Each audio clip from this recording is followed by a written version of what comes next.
United Nations markii la isugu tagay erayo cajiib ah jira waxaan rabaa inaan isugu keen xiro wadankan Ethiopia la yiraahdo jaarkeena qadiyadeena mawaaqiftu ka istaagi jiray United Nations ka looga dooday Soomaaliya xorriyad ma la siiyay mise lama siiyo Hayle Salaasa hadlay saddex madaxweynaha Ethiopia erayada ku hadleen baan idin xasuusinayaa oon is ogeyn atawaasaw bihi bal hum qawm daaquun Hayle Salaasa wuxuu yiri ma jiro dad xorriyad la siiyo waxa jira buu dad xoolaha raacda oo annaga iyo Afrikaanka madow noo dhaxeeya oo marba meesha roobku ka daa u guura oo dawladna lahaan jirin dad jirana ahaan jirin dawladna aan qabsan karin Ingiriiska diiday oo yiri war nimanka ila dagaalamay ee dayuuradaha u isticmaalay ee imaaratu harar laha miyaad hadda ilaahay lama siin karo xorriyad waxba kama jira warkaaga Hayle Salaasa eraygaas uu yiri Mangista markuu dhacay ee meelaha Harari uu qaxay yaa isweydiiyay waxa la yiri ma ka xuntaa in xukunka Ethiopia laga qaaday maya wiir kama xumi maxaa jira gool waxaan dhaliyay buu madaxweyne iga horeeyay Ethiopia una dhalin ku iga dambeeyana una dhalinayn maxaa jira la yiri cadawgii Ethiopia riday buu intaan anigu dhicin oo dawladda Soomaaliya Allahu akbar Mele Zenawi ya 93 maru Soomaalida ku shiriyay meesha la yiraahdo Soodare yu nin kamida kuwii warlordska abu la fadhiisto sir ku qarsaday wuxuu ku yiri نحن نريد شعبا صوماليا ولا نريد دولة صومالية أنه waxaan rabnaa uu shacab Soomaaliyeed oo meelaha xawaaladihi aanu furfurno oo meelaha guriyo adisabaha haday rabtaan ka dhisto baasaboorka naga qaato oo businesskooda meelaha la socda laakiin dawlad Soomaaliyeed ma rabno waa saddex nin oo mid walba 20 sano ka badan ay u dhaxaysay erayga markay dhaxayaan ama dadka dhan waa ogyihiin hadda mar rabaan magacyadooda sheega laakiin dad badan Ethiopia u shaqeeya dalka xukumo oo labada goloba ku jira waxyaaba marka farmaajo lagu doortay oo kacdoonka keentay oo ugu weynaa oo u balaarnaa oo shacbiyadu ku helo oo lagu doortay oo lagu taageero badan ku helay xilliga doorashiisa waxa ka mid ahayd yani in isbedel la helo dadka maxay ahayd yani lagu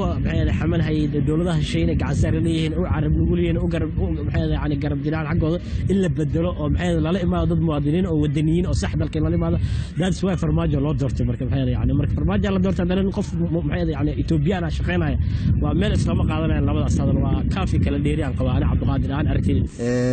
regime intaas colaad nagala dhaxaysay dad u soo shaqeeyay oo haddana magaca Soomaali sheeganaya inaysan wadanka Soomaaliya aysan ka qaban karin wax xil ah taasina haday ka qabtaan oo ay dhacdana waxa mas'uuliyadeeda qaadanaya dadka oo madaxda sare ah oo soo magacaabaya iyo xildhibaanada soo xulaya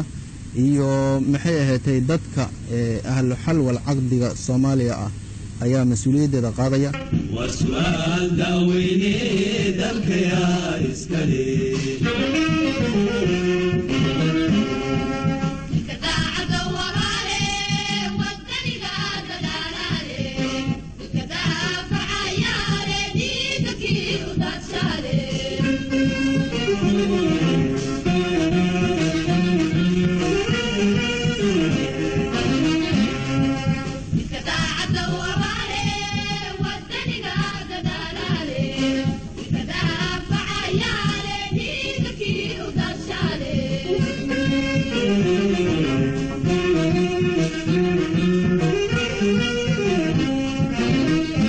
xorriyada la qaadanin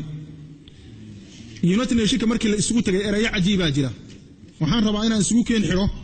wadankan Ethiopia la yiraahdo jaarkeena qadiyadeena mawaaqiftu ka istaagi jiray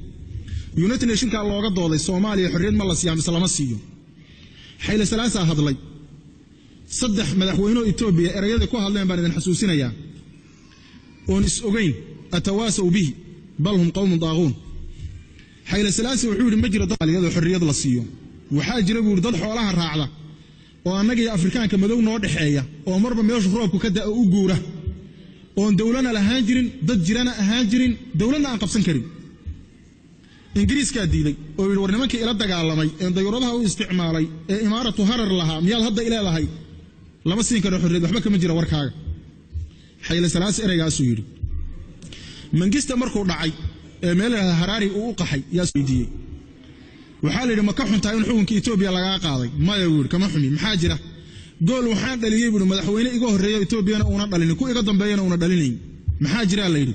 cadawgii Ethiopia riday buu intaan anigu dhicin oo dawladda Soomaaliya Allahu akbar Mele Zenawi ya 93 maru Soomaalida ku shiriyay meesha la yiraahdo Soodare nin kamida kuwii warloriskaabu la fadhiisto sir ku qarsaday wuxuu ku yidhi nahnu nuriidu shacban soomaaliyan walaa nuriidu dawlatan soomaaliya annagu waxaan rabnaa ibnu shacab soomaaliyeed oo meelaha xawaaladihii aanu furfurno oo meelaha guryo adisababa hadday rabtaan ka dhisto oo baasaboorka naga qaato oo businesskooda meelaha la socda laakiin dawlad soomaaliyeed ma rabno waa 3 nin oo mid walba 20 sano ka badan ay u dhaxaysay erayga markay dhahayaan idan waa muhiim inaad baraarugtaan xorriyadda xataa marka la qaadanayo cidii kale in hor istaagta caalamka nimanka